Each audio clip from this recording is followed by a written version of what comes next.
Perhaps both Etcha the princess who found him bathing in the river knew exactly what the basket meant, knew what child would be floating hidden among the reeds. She pulled him from the water anyway, adopted him as her own, raised him in the palace of the pharaoh as an Egyptian prince. Etcha Moses had grown up walking the same halls as the gods on earth. He had been educated by the finest scholars in the kingdom, trained in military arts, schooled in administration and statecraft. He had worn fine linen and eaten from golden plates. He had, by all appearances, become Egyptian dues, but blood calls to blood. Identity cannot be erased simply by changing clothes and learning a new language. One day, Moses had seen an Egyptian taskmaster beating a Hebrew slave. His slave, his people, something had broken inside him, or perhaps something had finally awakened Minas. He killed the taskmaster, hid the body in the sand, and discovered the next day that his crime had been witnessed. The Pharaoh wanted him dead. The Hebrews did not trust him. He belonged nowhere. So he fled east into the wilderness of Midian, leaving behind the only world he had ever known. 40 years he spent in that wilderness. 40 years as a shepherd tending flocks that belonged to his father-in-law Jethro. 40 years of silence and sand and endless sky. The prince of Egypt had become a nomad. The man who might have ruled an empire now coaxed sheep toward water and protected them from predators. It was a complete reversal of fortune, a humiliation by any measure. But the wilderness has a way of stripping away pretense, Of revealing what lies beneath the layers of identity we construct for ourselves. In the desert, Moses learned who he truly was. Not Egyptian, not quite Hebrew anymore either. Something else. Someone being prepared for a purpose he could not yet see. Encounter happened at a mountain the locals called Horeb. Moses had led his flock to the far side of the wilderness, seeking better pasture. There on the slopes of the mountain, he saw something that defied explanation. A bush burning with fire that consumed nothing. Flames that did not spread. Light without destruction. Encounter happened expang surfe. In for just sapelooksar usenk mengazug. Not the voice of a desert phantom, or the product of sunstroke. The voice of the God his ancestors had worshipped. The voice of Yahweh. The voice that commanded him to remove his sandals, because the ground itself had become holy simply by proximity to the divine presence. And see, what followed was not a gentle calling. It was a commission. A command. Moses was to return to Egypt. He was to stand before the Pharaoh. He was to demand the release of the Hebrew slaves. All of them. And he was to lead them out of Egypt to the land promised to their ancestors 4 centuries. The voice had answered each objection with patient finality. Moses would not go alone. His brother Aaron would speak for him. Signs and wonders would confirm his authority. And most critically, the power behind his words would not be his own win. When Moses asked what name he should give to the Hebrews, when they asked who had sent him, the voice spoke the name that would echo through the centuries. I am who nine when wine. Tell them I am has sent you. Yahweh, the self-existent one, the God who answers to no other power, the God who simply is Delways. This was the message Moses carried back to Egypt. This was the authority he claimed when he finally stood before the elders of his people and demonstrated the signs he had been given. A staff that became a serpent, a hand that became leprous and clean again, water from the Nile that turned to blood when poured on the ground. The elders had believed, or perhaps they simply wanted to believe so desperately that they chose faith over skepticism. 400 years of slavery had not destroyed their hope entirely. When Moses spoke of deliverance, they listened. When Aaron called on them to trust that Yahweh had remembered his covenant, they bowed their heads in worship. But belief among the oppressed is one thing. Changing the mind of the oppressor is something else entirely. The palace at Pi-Ramesses was a monument to human ambition and divine pretension. Massive pylons carved with scenes of Pharaoh smiting Egypt's enemies. Courtyards lined with statues showing the king making offerings to the gods. Everywhere the message was the same. Pharaoh is power. Pharaoh is eternal. Pharaoh is the axis around which the world turns ill. Into this center of cosmic order walked two old men. Moses, sun-weathered and uncertain, carrying a wooden staff. Aaron beside him, the spokesman, the voice for his brother's mission. They had no appointment, no official standing, nothing but the command of a god the Egyptians did not acknowledge, and a demand that would strike at the very foundation of Egyptian prosperity. Moans fair, and the assent. Hebrews did not petition Pharaoh. Hebrews did not speak in these halls. Hebrews made bricks and hauled stones and died in obscurity. That was the natural order of things. NK. But these two stood firm. Aaron's voice carried through the throne room with words that must have sounded like madness to Egyptian ears. The God of the Hebrews had sent them. They were to demand the release of the Hebrew people so they could go into the wilderness to worship their God. The Pharaoh's response revealed everything about how this demand was understood. So you is Yahweh that I should obey his voice. I do not know Yahweh. I will not let Israel go singing. It was not merely a refusal. It was a theological declaration. In the Egyptian worldview, gods were local, territorial. The gods of Egypt ruled Egypt. The gods of other nations had power only in their own lands. A Hebrew god had no authority in the Black Land, the Red Land, the two kingdoms united under Pharaoh's crown. Certainly not enough authority to make demands of the living God who sat on the throne, Milan that. The demand struck at the economic heart of the empire. The Hebrew slaves represented an enormous labor force. They produced the bricks and worked the fields and maintained the infrastructure that kept the kingdom running. Releasing them would cripple ongoing construction projects. It would send a message of weakness to Egypt's rivals. It would suggest that Pharaoh's will could be bent by the demands of slaves and their foreign god. Unthinkable, impossible. The answer was not just no, the answer was punishment. Unthinkfnabveriches seizo, was those orises. Unthinkfnabveriches seizo. Unthinkfnabveriches seizo. Unthinkfnabveriches says. Unthinkfnabveriches seizo. Unthinkfnabveriches seizo. Unthinkfnabveriches says so. Unthinkfnabveriches says so. Unthinkfnabveriches so. Unthinkfnabveriches so. Unthinkfnabveriches says so. Unthinkfnabveriches says so. Unthinkfnabveriches says so. Unthinkfnabveriches says so. Unthinkfnabveriches so. Unthink. And they would understand that appeals to foreign gods brought only suffering versals of they. Namely, a foreman caught between impossible demands and violent overseers turned their anger toward Moses and Aaron. You have made us a stench to Pharaoh and his servants, they complained. You have put a sword in their hands to kill us. You have, for Moses himself, brought this complaint to Yahweh. Why had he been sent if the result was only greater suffering? Why had Yahweh allowed this evil to come upon his people? It was the cry of every person who has tried to obey and seen everything get worse instead of better. The anguished question of why suffering increases precisely when deliverance is promised. The answer came not with explanation but with renewal of purpose. Yahweh reminded Moses of the covenant, of the promises made to Abraham, Isaac, and Jacob, of the commitment to bring the people to their own land. And then the critical addition, now you will see what I will do to Pharaoh. By a mighty hand he will let them go. By a mighty hand he will drive them from his land. The battle lines were drawn. On one side, the mightiest empire of the age, backed by centuries of tradition, supported by vast armies, protected by gods whose power had been proven by Egypt's prosperity. On the other side, a nation of slaves and the claims of a god Egypt did not acknowledge Ek.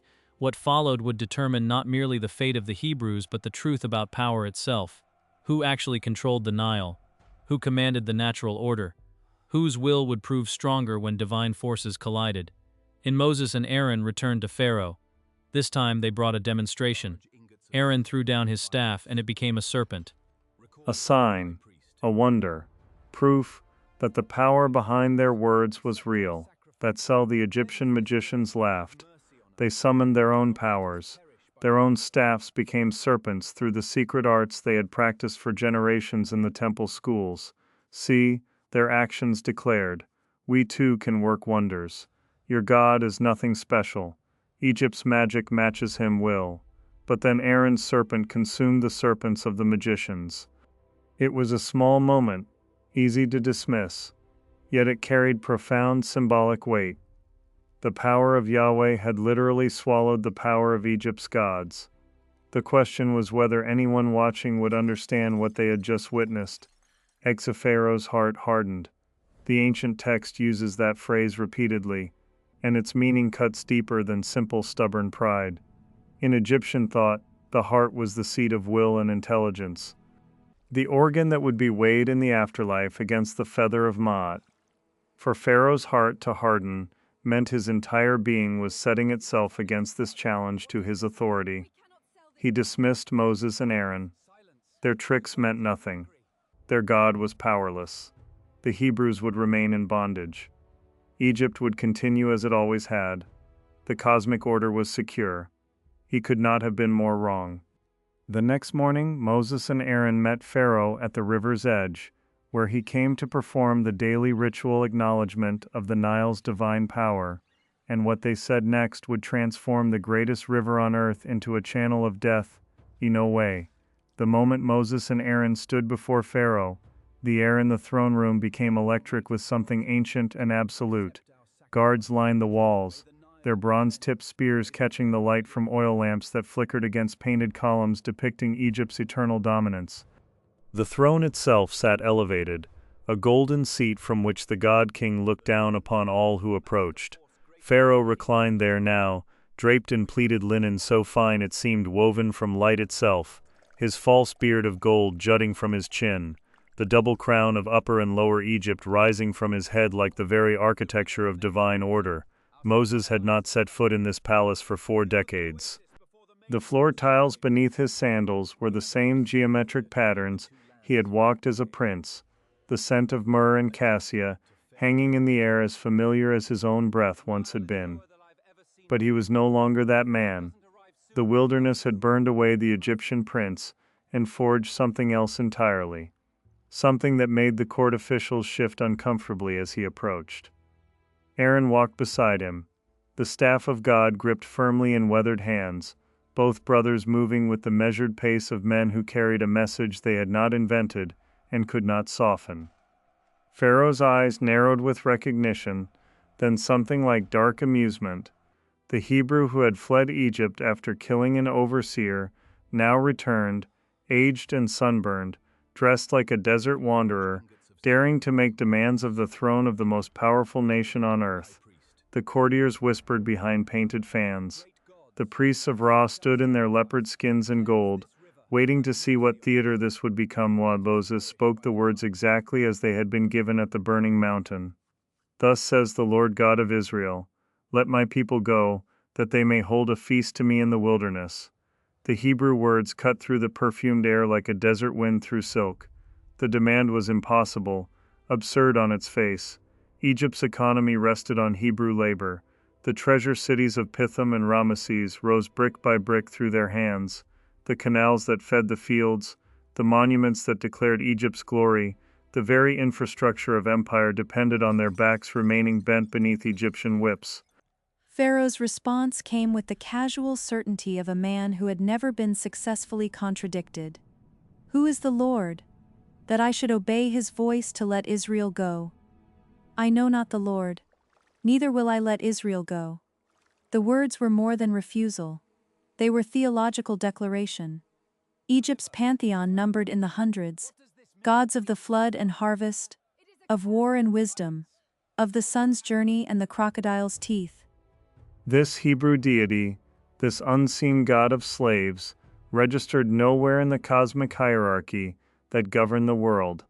To acknowledge him would be to crack the foundation of everything Egypt understood about power, order, and the divine right of the throne. Aaron stepped forward then, and what happened next had been ordained at the burning bush. He cast the staff to the marble floor, and in the breathless moment before it struck the ground, the wood began to twist and writhe. The transformation rippled through the dead wood like water through a channel. The staff elongated, thickened, sprouted scales and a triangular head. Where polished wood had been, a serpent now coiled on the throne room floor, its eyes fixed on Pharaoh with the cold awareness of a predator recognizing prey info. The court erupted. Officials stumbled backward. Guards lowered their spears toward the creature.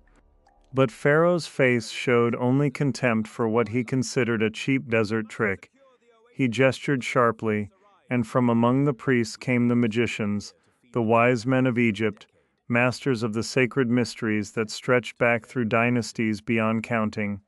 Their names would echo through Hebrew memory for generations: Janus and Jambres, practitioners of arts that bent the natural world to human will through formulae and incantations that predated the pyramids. Each magician threw down his staff. Each spoke words of power in the old tongue, and each wooden rod became a serpent, writhing on the gleaming floor until the throne room seemed alive with them, a nest of transformed wood and conjured flesh. The Egyptian courtiers relaxed. The demonstration had been matched, exceeded even, by the superior magic of Egypt's wise men. Whatever power this Hebrew god possessed, it was clearly within the range of what Egypt's own gods could replicate through their chosen servants. But then something happened that the ancient texts recorded with careful precision, a detail that would matter more than anyone in that throne room could yet understand. Aaron's serpent moved with sudden terrible purpose. It struck like lightning, jaws unhinging impossibly wide, and swallowed the first magician's serpent whole. Then the second. Then the third. One by one, the serpents of Egypt's finest practitioners disappeared down the throat of the creature that had been the staff of God, until only it remained on the floor, scales gleaming, utterly unmoved by what it had consumed. Aaron reached down and grasped it by the tail. Instantly it became wood again, solid and dead in his hand, showing no sign of what it had been or what it had devoured. The silence in the throne room was no longer comfortable. Something had just occurred that fell outside the familiar categories of magic and power. The Egyptian serpents had been real, transformed through genuine occult knowledge, but they had been consumed, erased, made as nothing by this greater force that answered to the god of slaves. Pharaoh's heart hardened. The phrase appears in the text like a diagnosis, a medical observation of spiritual calcification. The warning had been delivered. The sign had been performed. The demonstration of power had exceeded what Egypt's gods could sustain. But the throne would not yield, could not yield, because to release Israel would be to admit that the cosmic order Egypt had constructed was built on sand, that the god-king was merely a man, that the empire's glory rested not on divine mandate but on the broken backs of people who belonged to someone else. Moses and Aaron were dismissed. They walked from the palace into the harsh Egyptian sun, knowing what came next. The warning phase had ended. God had shown mercy by announcing his intentions, by offering Pharaoh the chance to comply before judgment fell. But mercy rejected becomes the very reason judgment must be perfect and complete. Egypt would not release Israel because Pharaoh asked nicely. Egypt would release Israel because Egypt's gods would be revealed as powerless, its magic as insufficient, its cosmic claims as arrogant fantasy. The divine instruction came to Moses with awful clarity. Go to Pharaoh in the morning when he goes out to the water. Position yourself on the riverbank, taking with you the staff that became a serpent. Speak to him again the demand for release, and when he refuses, strike the Nile with the staff, the greatest river in the known world, the liquid spine of Egyptian civilization, the source of all life and prosperity, would become the first battlefield in a war between the God of Israel and the entire pantheon of Egypt. The Nile was not simply water. To strike the Nile was to strike at the heart of Egyptian theology itself. The river was Hapi, the god of the annual flood that made Egypt's black soil the richest farmland on earth. The river was the domain of Sobek, the crocodile deity whose temples lined its banks. The river was the bloodstream of Osiris, the murdered and resurrected god who judged the dead and guaranteed cosmic continuity. To attack the Nile was to declare war on the entire religious and economic system that made Egypt. Pharaoh came to the river in the soft light of dawn, as was his custom. the god-king performed ritual ablutions at the water's edge, a daily ceremony that connected the throne to the life-giving flood, that demonstrated his role as mediator between heaven and earth. Priests attended him. Guards maintained sacred distance. Incense drifted across the slow-moving current that had flowed here since before human memory, that would flow here, Egypt believed, until the world's ending. NDMC Moses and Aaron were waiting. The staff was raised. The words were spoken one final time, a last opportunity for the empire to bend before it broke. Let my people go. Pharaoh's face hardened into the mask of divine authority. The refusal did not need to be voiced. It emanated from him like heat from stone. At noon from Ande, Aaron stretched out his hand over the waters of Egypt, and the staff descended toward the river's surface. The moment of contact was marked by a silence that seemed to swallow all sound along the riverbank. Then the change began, and it began at the point where the staff touched the water, spreading outward in a crimson wave that moved against the current and with it simultaneously, that penetrated the depths and raced along the surface, transforming the Nile into something that should not exist in the natural order of creation. The water became blood. Not the color of blood, not resembling blood, but actual blood, thick and dark and carrying the copper scent of slaughter. The transformation swept north toward the delta and south toward Nubia with supernatural speed. Within moments, the entire visible expanse of the river had turned to blood, its surface no longer reflecting the dawn sky but gleaming with the viscous darkness of something freshly spilled from living veins. Fish began to surface immediately, gasping and convulsing as their gills clogged with the liquid that should have sustained them. Their silver bodies turned the blood darker still as they died by the thousands, then tens of thousands, then millions along the hundreds of miles of river that sustained the richest civilization on earth wills. But the transformation did not stop at the river. The text is explicit in its scope, ruthless in cataloging what happened next.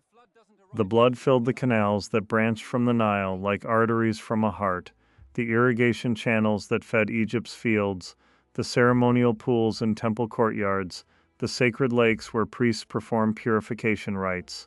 The plague reached into the very homes of Egypt, turning the water in wooden buckets to blood, the contents of clay jars to blood, the reserves stored in stone cisterns to blood. Every vessel, every container, every receptacle that held water in the land of Egypt became a container of blood instead. And magicians of Egypt attempted their counterspell, working their arts to reverse what had been done. But the text records their response with grim irony. They did the same with their enchantments. They could replicate the plague, transform whatever small amount of uncontaminated water they had secured into blood as well, but they could not undo it, could not return blood to water, could not reverse the judgment that had fallen. Their power could mirror the destruction but not heal it, could imitate the curse but not break it. The demonstration only proved that Egypt's magic operated in an entirely different category than the power of Israel's God. From the fish rotting in the thickening blood created a stench that made the riverbanks uninhabitable. The Nile, which had always carried the sweet smell of life and fertility, now reeked of death and corruption. The bodies of dead fish piled in the shallows, bloating in the Egyptian heat, drawing clouds of flies that blackened the air. The river that had sustained Egypt for 3,000 years had become an open vein, bleeding out the nation's prosperity day by day. The people of Egypt began to dig frantically along the riverbanks, sinking holes into the soil, desperate to find groundwater that had not been transformed. Some succeeded in finding water that was merely contaminated rather than completely changed, tainted with blood but drinkable if one was desperate enough. Others found their holes filling with the same thick crimson fluid that had replaced their primary water source. The nation's daily rhythm ground to confusion. Women who had walked to the river at dawn every day of their lives now returned with empty vessels or buckets of useless blood. Children cried for water. Livestock bellowed in thirst. The priests stood before dried fountain pools and had nothing to offer the gods. Women 7 days passed. The sun rose and set over a nation discovering what it meant to have its most fundamental resource turned to poison. Egypt had been warned. Egypt had been shown supernatural power. Egypt had been given the choice to comply with a simple demand. But Egypt's throne had hardened its heart, had declared its ignorance of the God of Israel, had refused to acknowledge that the slaves building its monuments belonged to someone who could and would take them back by force. Egypt's Pharaoh retreated to his palace, refusing to accept that what was happening fell outside natural explanation. Perhaps the river had turned red before the Nile's flood could bring reddish silt from upstream. Perhaps some natural phenomenon had killed the fish. The magicians assured him that the Hebrew magic was impressive but not unprecedented, that Egypt's own wise men could perform the same transformation. The crisis would pass. The river would clear. Egypt had endured plagues before and remained the center of the civilized world. But this was not a natural disaster to be weathered. This was not a temporary disruption to be managed until conditions improved. This was divine judgment, surgical and specific, targeting the very foundations of Egyptian power and theological certainty. The God of Israel was systematically dismantling Egypt's claim to cosmic authority, proving that the nation's gods could not protect the nation's resources, that Pharaoh's divinity could not prevent his people from thirsting, that all the magic and wisdom accumulated over millennia of empire could not reverse a single plague sent from the mountain of God. In the Hebrew slave quarters, the water remained pure. The plague made distinction between Egyptian and Israelite, between oppressor and oppressed, between those who served Pharaoh and those who belonged to the Lord. The same riverside that ran crimson with blood for Egyptian households provided clear water for Hebrew families. The supernatural boundary was absolute, visible, undeniable. God was making a statement about ownership, about protection, about which people carried his covenant in their veins.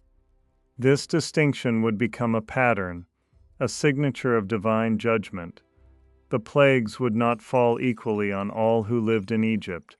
They would target the Egyptians while passing over the Israelites, creating a visible separation that testified to covenant relationship, to chosen protection, to the reality that Israel's suffering under slavery had been seen and would now be answered. Every plague would be both judgment on Egypt and deliverance for Israel, both destruction of oppression and demonstration of divine ownership. But Pharaoh would not relent, could not relent, because to release Israel after the first plague would be to admit that a single demonstration of superior power was enough to change the throne's policy, that the God-King could be coerced by a show of force, that Egypt's authority was contingent rather than absolute. The pattern was being established that would carry through all 10 plagues. God would strike, Egypt would suffer, Pharaoh would harden, and the next judgment would be worse than the last. The 7 days of blood passed into history, but the lesson remained unlearned. The warning had been delivered with perfect clarity, and Egypt had chosen defiance over wisdom, pride over survival, cosmic stubbornness over the simple act of releasing slaves to worship their God. What happened next would prove that the blood in the Nile was only the beginning, that the God of Israel had merely opened the demonstration with Egypt's most precious resource, and that the escalation to come would leave nothing in Egypt untouched by the hand of judgment that could no longer be denied or dismissed as foreign magic. And when Moses and Aaron returned to the palace with the announcement of the second plague, even the magicians began to understand that something far darker than they had anticipated was now moving through the land. Yushi, the morning of the 7th day arrived with an air of finality that settled over the Nile Delta like the stillness before a storm. The priests of Ra had not slept. In their temple chambers they sat among their scrolls and copper instruments, their faces gaunt with sleepless dread. The blood that filled every vessel, every pool, every sacred basin in Egypt had not changed. It had not cleared. It had not diluted. 7 days of death, 7 days of stench, 7 days of horror, beyond the comprehension of the most learned minds in the ancient world. Pharaoh stood on his private balcony, overlooking the ruined garden, where his sacred lotus pools had once bloomed. The water that fed those pools now ran thick and crimson. The lotus flowers had wilted and fallen into the scarlet surface, their white petals stained brown with decay. Dead fish floated in clusters so dense they formed islands of rotting flesh. The smell reached even to the heights of the palace,